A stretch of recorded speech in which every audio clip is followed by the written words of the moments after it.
Como les había dicho, la etapa 1 de la interacción antígeno-anticuerpo tiene como característica la especificidad.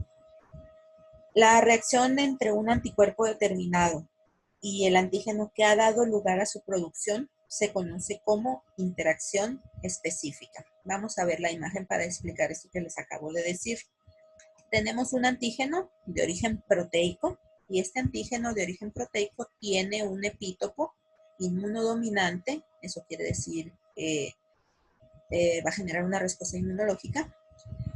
Tiene un epítopo inmunodominante en forma de asa o en forma de loop.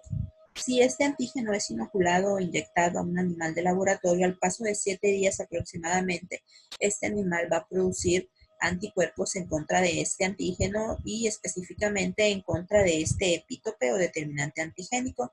Yo sangro al animal, centrifugo la sangre y obtengo el suero, porque en el suero es donde se encuentran los anticuerpos. Ese suero lo pongo a interaccionar con el epítope ya separado del antígeno, pero este antígeno sigue conservando su misma estructura tridimensional en forma de asa o en forma de loop. Entonces, cuando yo los pongo a reaccionar, voy a observar una interacción específica antígeno-anticuerpo. ¿Por qué específica? Bueno, porque este anticuerpo fue inducido, su producción, por este antígeno de aquí. Si yo le hiciera un cambio pequeñito a este determinante antigénico, por ejemplo, que le cambie un aminoácido por otro, ya no vamos a observar una reacción antígeno-anticuerpo. Esa reacción antígeno-anticuerpo ya no se va a llevar a cabo. De la misma manera, si yo agarro ese determinante antigénico y por algún proceso químico lo desnaturalizo, es decir, lo abro, ya no tiene esa estructura conformacional o esa estructura tridimensional de loop o de asa y lo pongo a interaccionar con el suero proveniente de este animal que fue inmunizado con este antígeno, tampoco voy a observar una reacción antígeno-anticuerpo. Esto nos lleva a concluir que los anticuerpos son altamente específicos y que son capaces de distinguir pequeñas variaciones del antígeno. Por ejemplo, si le cambio un aminoácido, ya no va a haber reacción antígeno-anticuerpo. Y también pueden distinguir cambios a nivel de estructura terciaria, es decir, a nivel de conformación estérica o estructura tridimensional, como en este caso. Pero pues como todo en la vida, hay excepciones a las reglas.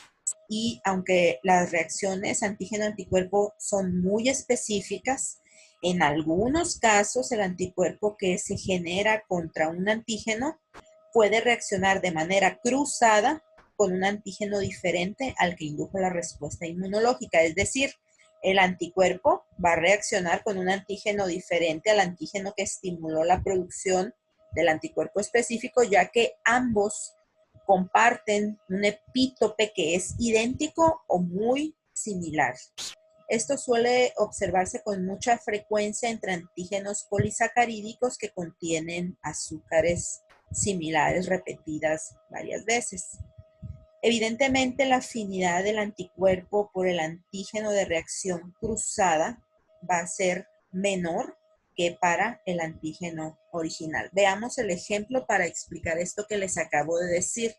Vamos a suponer que este antígeno A que tiene este determinante antigénico es inoculado a un animal de laboratorio.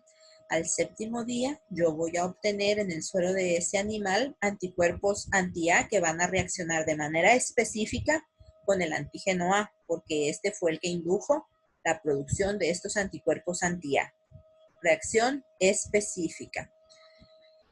Pero si después de un tiempo a ese mismo animal yo le inoculo un antígeno diferente, es decir, un antígeno B, pero ese antígeno B tiene en su estructura un epítope que es idéntico a este epítope del antígeno A, va a haber una reacción cruzada.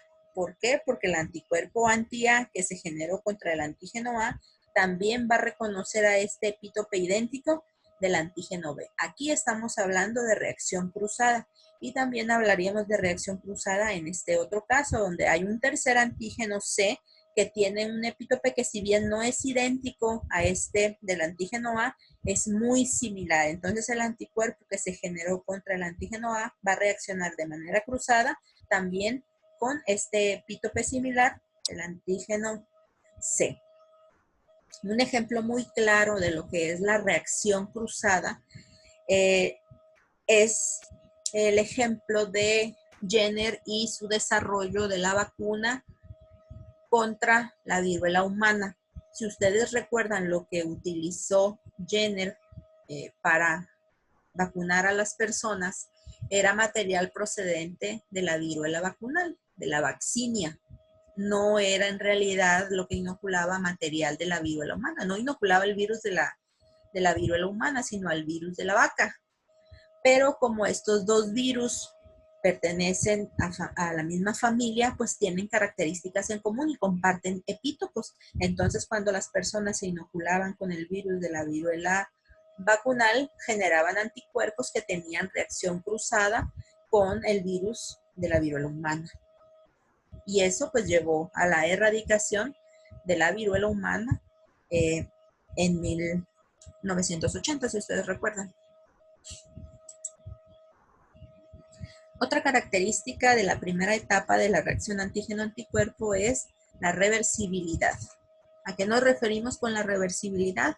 Bueno, nos referimos a que después de que el complejo antígeno-anticuerpo ha sido formado, podemos disociarlo de una manera relativamente fácil en sus componentes originales. Es decir, podemos separar el complejo antígeno-anticuerpo en el antígeno y en el anticuerpo, y esto lo podemos hacer haciendo cambios de pH en el complejo antígeno-anticuerpo, agregando concentraciones salinas altas o utilizando agentes caotrópicos como la urea o el isotiocianato del guanidinio, que lo que hacen es desestabilizar los puentes hidrógeno que existen en la unión antígeno-anticuerpo. Y de esta manera se obtiene los componentes individuales. Esa reversibilidad nos puede servir para purificar anticuerpos de un suero inmune. ¿Qué es un suero inmune? Es un suero que contiene anticuerpos, pero en el suero no solamente hay anticuerpos, o sea, no solamente existen esas proteínas, existen otras proteínas, y una manera en la que podemos purificar a los anticuerpos de las demás proteínas séricas es aprovechando esa característica de la reversibilidad de la reacción antígeno-anticuerpo. ¿Qué es lo que podemos hacer? Bueno, si yo quiero, por ejemplo, purificar al anticuerpo anti-X, lo que voy a hacer es que al antígeno X lo voy a absorber con D, a un soporte sólido inerte como la cefarosa. Aquí tengo el antígeno X absorbido o acoplado a la cefarosa, que es un soporte sólido y es inerte. Esta cefarosa con el antígeno acoplado lo voy a empaquetar en una columna. Ajá. Y en esa columna que ya tiene al antígeno, a la cefarosa con el antígeno acoplado, le voy a hacer pasar el suero inmune que contiene una mezcla de proteínas, y entre esas mezclas de proteínas van los anticuerpos específicos contra el antígeno X. ¿Qué es lo que va a suceder cuando ese suero inmune pase por aquí? Bueno, pues que los anticuerpos se van a quedar pegados a su antígeno y todo lo demás va a salir.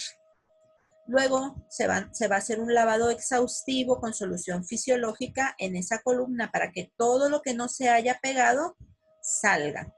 Ok, ya tengo al anticuerpo, pero ese anticuerpo lo tengo pegado al antígeno y yo lo quiero puro, lo quiero en un estado puro. ¿Qué es lo que hago? Hago un cambio de pH. O sea, paso una solución ácida por aquí e instantáneamente el anticuerpo se va a despegar del antígeno y yo lo voy a poder recuperar en su estado puro acá. Entonces ya obtuve, gracias a esa característica de reversibilidad, ya obtuve al anticuerpo en un estado puro. Ya lo separé del resto de las proteínas del suero. Lo mismo puedo hacer si yo lo que quiero purificar es ahora el antígeno y no al anticuerpo. Yo quiero de una mezcla de antígenos, quiero uno en particular. Entonces, ¿qué es lo que hago? A unas microesferas insolubles, yo les voy a unir al anticuerpo específico contra el antígeno que yo quiero purificar.